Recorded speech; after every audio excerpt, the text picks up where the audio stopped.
Para mí es un placer presentar al primer ponente, al doctor Reznek, que es bioeticista del Instituto Nacional de Ciencias de la Salud Ambiental de los Institutos Nacionales de Salud. El doctor Reznek tiene un máster y un doctorado en filosofía por la Universidad de Carolina del Norte en Chapel Hill y un doctorado en Derecho por la Facultad de Derecho de la Universidad de Concord y una licenciatura en filosofía por la Universidad Davidson College. El doctor Reznek fue profesor asociado y titular de Humanidades Médicas en la Facultad de Medicina Brody en la Universidad de Carolina del Norte y también fue director asociado del Centro de Bioética de ECU y los Sistemas de Salud de la Universidad de 1998 a 2004. El doctor Reznek fue profesor asistente y asociado de filosofía en la Universidad de Wyoming desde 1990 a 1998 y director del Centro para el Avance de la Ética en la misma universidad entre 1995 a 1998. El doctor Reznek ha publicado más de 300 artículos, 10 libros sobre diversos temas de filosofía y bioética y es miembro de la Asociación Americana para el Progreso de la Ciencia. También es parte de varias juntas de redacción y es editor asociado de la revista Accountability in Research. Es un placer para nosotros tenernos con nosotros hoy y le ofrezco la palabra. Muchas gracias, Kevin. Es un placer y un honor para mí el poder hablar ante ustedes hoy. Voy a compartir mi pantalla para que todos puedan ver lo que tengo para la presentación. Bueno, vamos a hablar de la toma de decisiones bajo incertidumbre científica y moral y sus implicaciones a la hora de hacer pruebas de PFAS.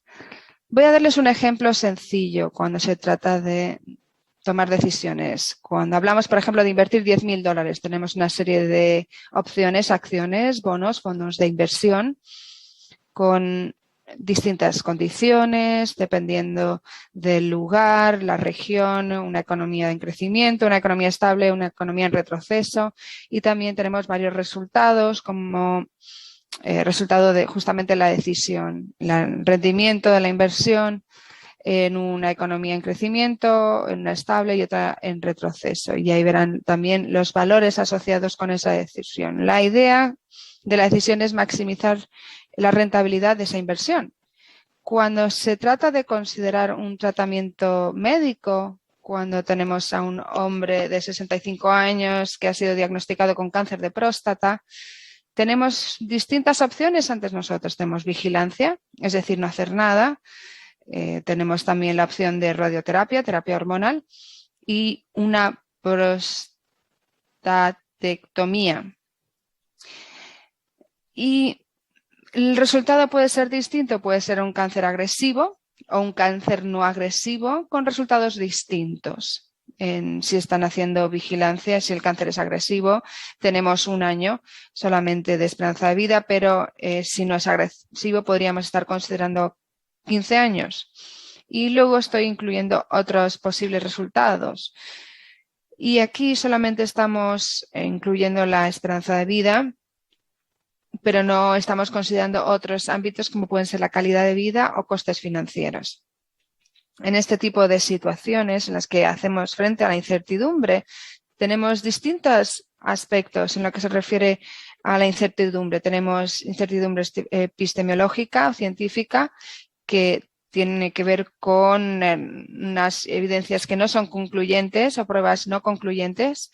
Cuando es axiológico, moral, social o político, no podemos tampoco tener la certidumbre. La única forma en la que podemos tener este conocimiento es a través de la matemática, la lógica, como es el axiológico, moral, o social o político. Se trata de una incertidumbre con respecto a las decisiones o acciones debido a una falta de justificación, claridad o acuerdo sobre los valores. En este caso tenemos la incertidumbre científica de cómo se pueden hacer cosas y también cabe destacar que la incertidumbre se refiere al nivel de pruebas que tenemos, pero que no han de ser equiparados a la justificación. Cuando no tenemos justificación nos genera ese sentimiento de incertidumbre. Y en algunos casos hacemos frente a los dos tipos de incertidumbre, la epistemológica y la moral. En el ejemplo de inversión hablamos de conocimiento, sabemos si la economía va a estar en retroceso, si va a crecer, cómo van a rendir estas inversiones, qué hace falta. En cuestión de la asesoría financiera, en los valores, qué importa a la hora de ganar dinero, qué otros valores afectan a mi decisión. Y algunas de las formas en las que uno puede plantear estos tipos de decisiones es que haya personas que tienen una mayor percepción del riesgo, otras que tienen menor, personas que tienen menos miedo a tomar riesgo, y también hay personas que tienen una estructura de valores que no dan tanto valor a la pérdida de cosas materiales, y hay personas que valoran más la pérdida material. En lo que se refiere al tratamiento de un cáncer de próstata, un conocimiento se refiere a si el tumor es agresivo o no agresivo.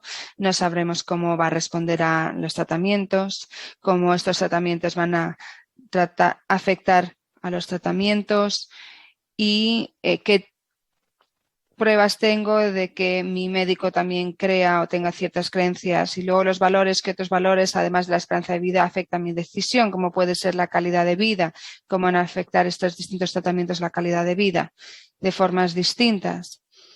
Por ejemplo, la prostatectomía podría afectar también la calidad de vida, ya que van a afectar las funciones sexuales, por ejemplo, el funcionamiento de la vejiga también se va a ver impactada.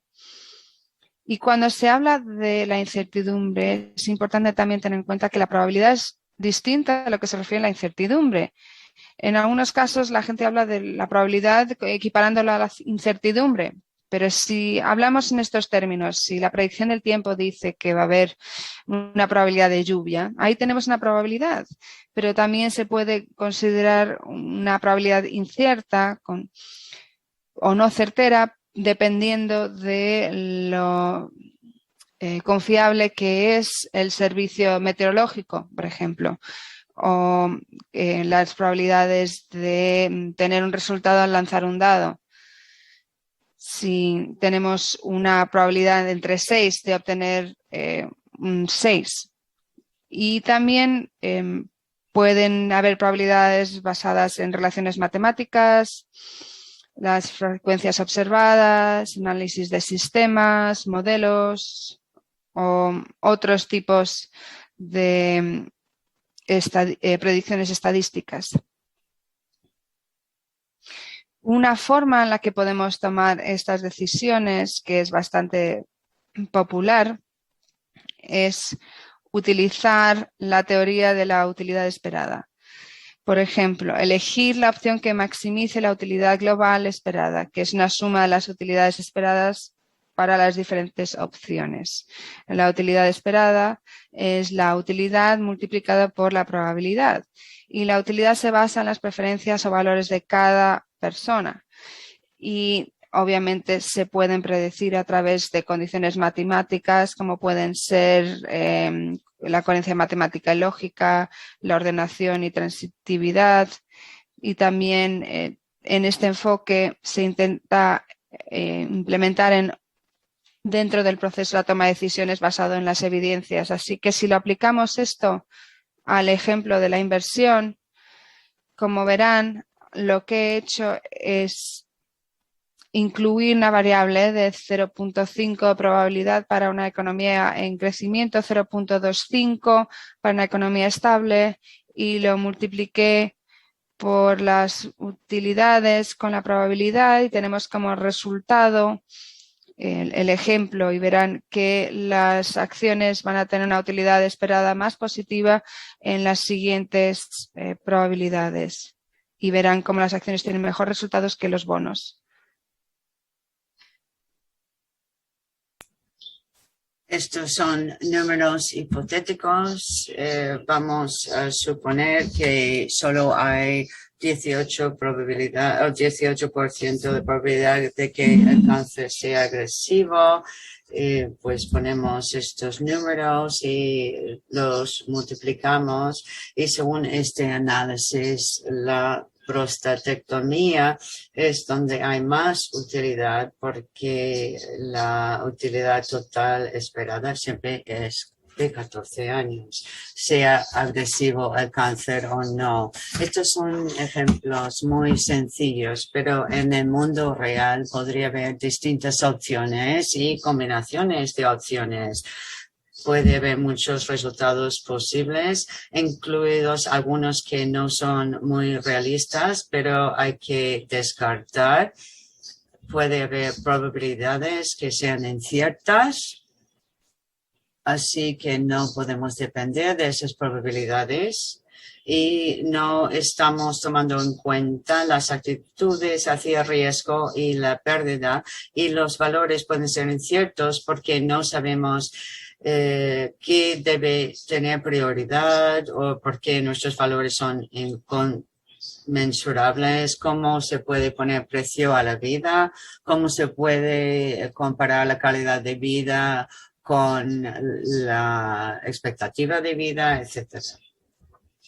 Así que, ¿qué debemos hacer cuando nos enfrentamos a la incertidumbre científica para tomar decisiones? Y porque no tenemos pruebas suficientes para estimar las probabilidades. Una cosa que se propone es seguir trabajando con la teoría de la utilidad esperada, pero hay que utilizar conjeturas, es decir, pues estimar las probabilidades y después las calculamos. Pero el problema que yo tengo con la probabilidad subjetiva es que son sujetas al sesgo inicial y a lo mejor estos sesgos no se pueden superar utilizando la actualización bayesiana. Así que podremos comenzar con probabilidades muy dispares, y eso podría llevarnos a unas decisiones sesgadas. Pero por el momento podremos decir que el uso de las probabilidades subjetivas no es lo que queremos hacer en esta situación. Si no vamos a utilizar la teoría de la utilidad esperada, hay otra manera de tomar decisiones. Los teóricos han desarrollado otro tipo de toma de decisiones, es decir, cuando hay ignorancia. Una de las reglas que podemos utilizar se llama maximin, es decir, que elegimos la opción con mayor resultado. Es decir, el mayor resultado peor. Es decir, por ejemplo, podríamos elegir bonos como la opción, porque lo peor que nos podría salir son $2,000. Maximax es algo más optimista. Elegimos acciones porque el mejor resultado es ganar $10,000. Y luego mínima lamentación es elegir fondos de inversión, ganamos $6,000, y en principio de indiferencia suponemos que todos los resultados son igualmente probables, y en esa situación elegimos las acciones. Podremos aplicar esto al tratamiento de cáncer de próstata. Tenemos maximin, que sería prostatectomía, porque el peor resultado sería 14 años de vida, y si somos más optimistas, pues optamos por el seguimiento, porque sacamos 15 años, y luego arrepentimiento mínimo, lo peor sería perder un año de vida. Hay problemas con estas reglas para tomar decisiones. son reglas muy sencillas, muy idealistas. También suponen una gama muy limitada de opciones, pero en la vida real podría haber otras opciones y eso podría cambiar cómo consideramos la toma de decisiones en base a los resultados. Y también se presuponen, y es un problema para la teoría de la decisión, se supone que tenemos un ranking de la utilidad, pero en el mundo real no tenemos certeza acerca de los valores, así que no hay acuerdo sobre los valores, sobre la utilidad, y eso es sobre todo cuando se toman decisiones sobre las políticas sociales. Es difícil saber cuál es la regla que hay que utilizar. Algunas reglas son aversión pues tiene aversión al riesgo, otros son de tomar riesgos. Ahora, cuando no estamos satisfechos, por ejemplo, con este tipo de teorías de decisión, ¿cuál es la otra alternativa? Algo que surgió en los años 70 era el principio de precaución. Fue desarrollado por teóricos de derecho suecos y alemanes como alternativa a los métodos basados en la evidencia para tomar decisiones en materia de salud pública y medio ambiente. Se recomienda tomar medidas eficaces para hacer frente a riesgos graves, incluso cuando las pruebas científicas son inciertas. Los métodos basados en la evidencia pueden recomendar no hacer nada hasta que se tengan más pruebas, por ejemplo, en cuanto al calentamiento global o la enfermedad de las vacas locas. Bueno, hay que tomar en cuenta los riesgos, hay que minimizar los riesgos, aunque no tengamos pruebas suficientes. Se utiliza ese principio en los tratados internacionales, se utiliza más bien en Europa y no tanto en Estados Unidos. Hay muchos detractores, algunos dicen que esto es un enfoque que tiene aversión al riesgo, porque es siempre tomar acción para evitar riesgos.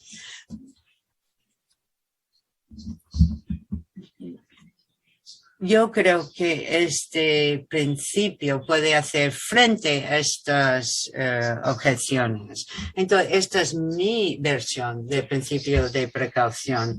En ausencia de grado de evidencia científica necesario para establecer probabilidades exactas y precisas de los resultados relacionados con una decisión, tomar medidas de precaución razonables para evitar, minimizar o mitigar los daños graves y plausibles. Y voy a hablar de cada parte de esta definición en un momento. Yo diría que este principio se puede aplicar a decisiones individuales o de grupo o cuando uno toma las decisiones por otras personas. Por ejemplo, cuando uno tiene tutela. La plausibilidad. Estamos hablando de riesgos que son plausibles. Es importante. Si estamos pensando en los riesgos y decimos, quiero ver todos los resultados negativos, entonces nos preocupamos por situaciones poco realistas. Hay que tener un estándar mínimo de evidencia. Yo creo que la plausibilidad es un buen estándar. Y para que sea plausible, tiene que ser algo consistente o en consonancia con hechos y teorías científicas. Tiene que ser razonable, pero eso no es lo mismo que la racionalidad de medios y fines que vemos en teorías económicas. Eso quiere decir que cuando tomamos todo en consideración, pues vemos que es razonable. Y eso lo vemos en, por ejemplo, el sector del derecho, etcétera. Y es importante tomar en cuenta que las estrategias de precaución podría incluir evitar el riesgo, por ejemplo, cuando prohibimos una sustancia química, es decir, es evitar una situación, o podría ser menos extremo, es decir, tomamos pasos para mitigar o minimizar el riesgo, reconociendo que el riesgo podría surgir, pero vamos a hacer lo mejor posible. ¿Cuáles son los criterios de la razonabilidad?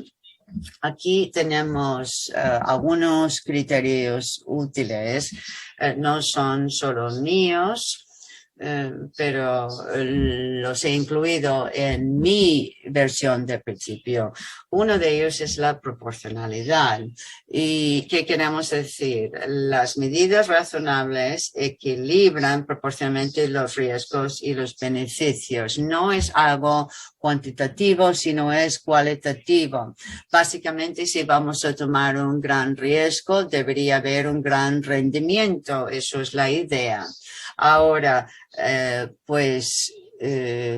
equidad, es decir, deberíamos sopesar beneficios y riesgos de manera imparcial. Y eso incluye, por ejemplo, la equidad distributiva y procesal. Cómo se distribuyen los riesgos y los beneficios. Y estamos hablando de las personas que participen en las decisiones. Sabemos que muchas personas o algunos son los que tienen que sufrir los daños de algún accidente ambiental, por ejemplo. Y la equidad procesal tiene que ver con si las personas pueden participar de manera significativa en la toma de decisiones. Por ejemplo, la democracia, participación pública en la democracia. Esas son maneras de tener una equidad procesal en la toma de decisiones. Ahora, la responsabilidad epistémica, las medidas razonables se basan en las mejores pruebas, conocimientos y experiencias disponibles. Y luego la coherencia. Si prohibimos una sustancia química debido a ciertos riesgos sobre la salud humana, si hay otra sustancia química similar, hay que prohibirla también. O si permitimos una sustancia, deberíamos permitir otra similar. Creo que es importante darse cuenta en el debate que estos son criterios generales que se pueden utilizar en la toma de decisiones cuando tomamos en cuenta riesgos y beneficios. Aunque no queramos utilizar el principio de precaución, estas son maneras de tomar decisiones razonables con cierta precaución. El principio de precaución tiene que ver con la evaluación de beneficios y riesgos, pero es algo cualitativa, no cuantitativa, porque no se trabaja con medidas cuantitativas conocidas de probabilidades u utilidades. Y eso es donde tenemos la incertidumbre. Si tuviéramos cierta certeza, podríamos hacer evaluaciones cuantitativas, pero como no tenemos eso, es algo cualitativa. Y este principio es una confluencia de ideas de la teoría de la decisión y de la teoría moral. Y algunas versiones son más reacias al riesgo que la mía. Hay algunos que hacen hincapié en evitar los riesgos, hay otros que hablan de equilibrar los riesgos y los beneficios. Así que para aplicar este caso hay que tener en cuenta los riesgos, identificar las medidas de precaución y aplicar el criterio de razonabilidad. El criterio podría también entrar en conflicto con otras situaciones, es posible que se tenga que priorizar y también pueden acabar en una situación en la que dos o más opciones sean igualmente razonables. Y esto pues es algo que puede percibirse como un problema, pero en realidad no lo es. Incluso en las teorías de tomas de decisiones se van a encontrar en situaciones en las que una o más decisiones pueden ser las más recomendables y uno tiene que decidir cuál es la que considera más recomendable, especialmente cuando se está tratando de hacer un razonamiento moral o ético.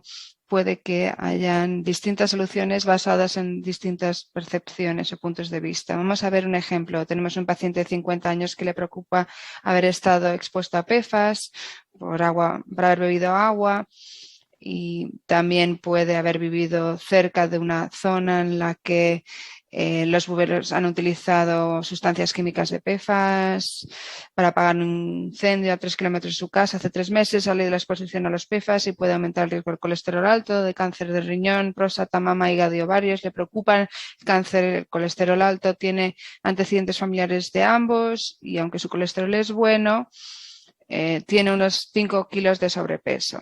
Por lo demás está sano. Se han hecho pruebas de PFAS por $600.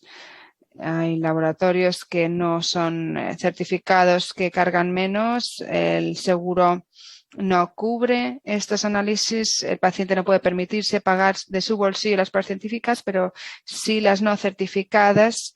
Sin embargo, no está claro qué se puede hacer con la información de la prueba, ya que casi todo el mundo tiene algo de PFAS en sangre.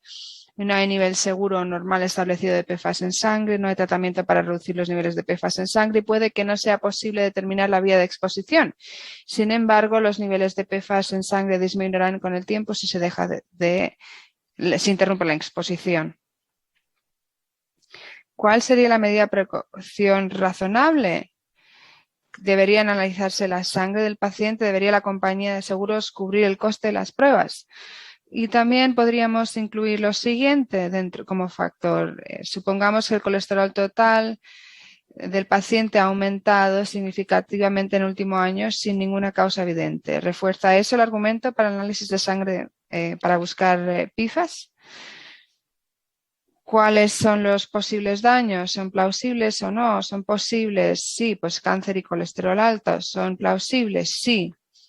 No conocemos bien la probabilidad de que se produzcan estos hechos o el incremento del riesgo, pero sí sabemos que estos datos sí son coherentes con los hechos y las teorías científicamente establecidas. ¿Cuáles son algunas precauciones que se pueden implementar? Pues se puede hacer nada, observar y esperar, o se puede hacer un análisis de sangre para detectar PFAS por un laboratorio certificado. Si los resultados son positivos, se puede intentar identificar la vía de exposición, por ejemplo, analizar el agua potable, tomar medidas para reducir la exposición, como ver agua embotellada. Y también se puede hacer un análisis de sangre por un laboratorio no certificado, pero eso podría traer consigo otros problemas que pueden ser la fiabilidad de los resultados. Así que, hablando de la proporcionalidad de los riesgos y beneficios, tenemos estas comparaciones, beneficios por un lado y riesgos por el otro. Los beneficios son tomar medidas para identificar y reducir la exposición de PFAS si los niveles son elevados, prevenir cáncer u otros efectos adversos para la salud derivados de la exposición a los PFAS, tranquilidad si la sangre está bien, los niveles en sangre están bien. El conocimiento de que los niveles de PFAS también puede ser un factor positivo, bueno para preservar su salud, y también podrían presentar una demanda judicial si los niveles son altos y la fuente está identificada y tienen recursos para demostrar que se ha producido este daño. En los riesgos vemos la preocupación y gastos innecesarios por un resultado falso positivo, la falsa seguridad por un falso negativo. E incluso si el resultado es positivo, no se puede hacer mucho, porque no hay mucho que se pueda hacer. Los costos de las pruebas de la reparación no pueden estar cubiertos por el seguro, y si el agua da positivo, se tendría que divulgar esa información a la hora de vender su casa. Esto es algo que no se considera, pero sí es un riesgo cuando se hacen estas pruebas medioambientales, es que es información que hay que declarar en la venta de la casa. En lo que se refiere a las incertidumbres relacionadas con los riesgos y beneficios, qué grado de precisión y fiabilidad tienen las pruebas, la tasa de falsos positivos y falsos negativos, existe un nivel seguro, normal establecido de PFAS en sangre, cuáles son los riesgos de la exposición de los PFAS, cuáles son las pruebas de los riesgos, es fácil identificar las vías de exposición a los PFAS, cubre el seguro médico el análisis de sangre, cubre el seguro del hogar las pruebas del agua y su reparación. Estos son todo incertidumbres que hay que tener en cuenta cuando se trabaja este tipo de decisiones. Pero esto no resulta muy difícil cuando es una decisión unilateral, porque no implican a otras personas, pero si hay más personas que se ven afectadas por esta decisión, si tienen familiares, si deciden no hacerse pruebas, eso sería injusto para el resto de los miembros de la familia que se pueden haber visto expuestos.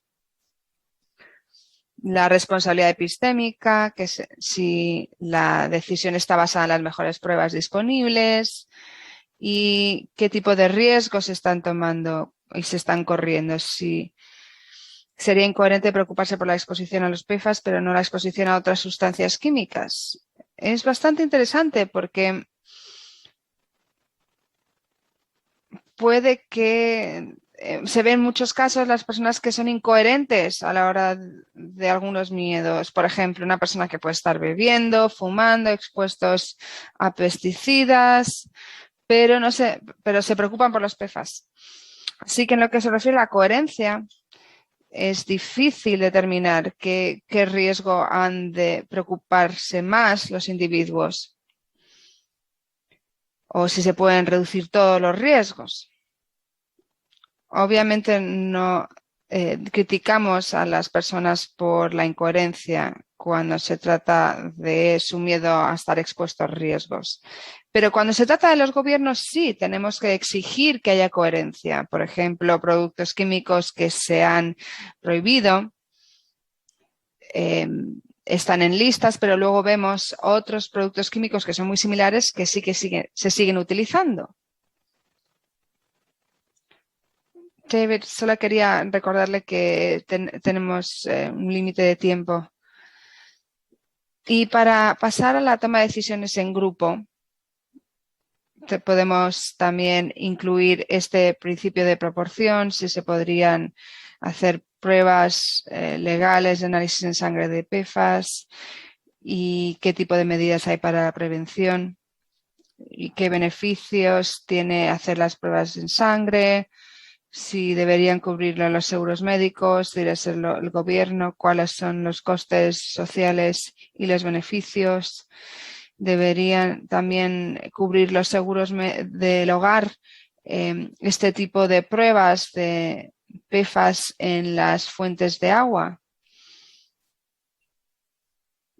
Es más complicado a medida que se va estudiando más estas decisiones, especialmente en grupo, porque se habla de beneficios sociales, de riesgo social, de justicia social, de la distribución de riesgos y beneficios, limitación de recursos y obviamente también tenemos esa pluralidad moral.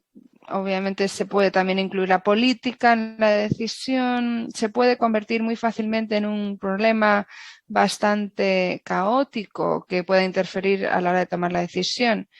Así que podría ser razonable permitir que si los individuos se quieren someter a pruebas por cuenta propia y sin exigir que otros se hagan cargo de los costos, sería razonable permitir que los individuos se hagan estas pruebas sin exigir que los demás paguen o acarreen con los costos y que sigan otro tipo de políticas ya existentes. Y obviamente las políticas podrían cambiar a medida que se disponga de nuevas pruebas y que las personas también cambien sus prioridades.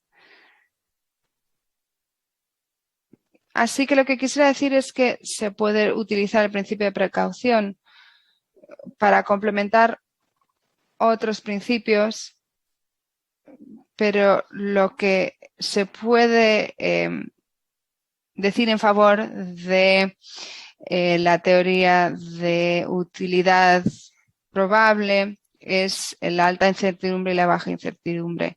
Y ahí es cuando hay que incluir, hay que identificar cuando la incertidumbre sea alta en tanto el ámbito científico como moral. Hay que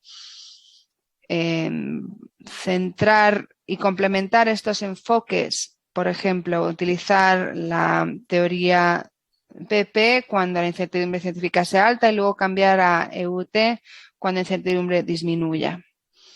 Y aquí tengo también las fuentes de la referencia de donde he sacado la mayoría de esta presentación.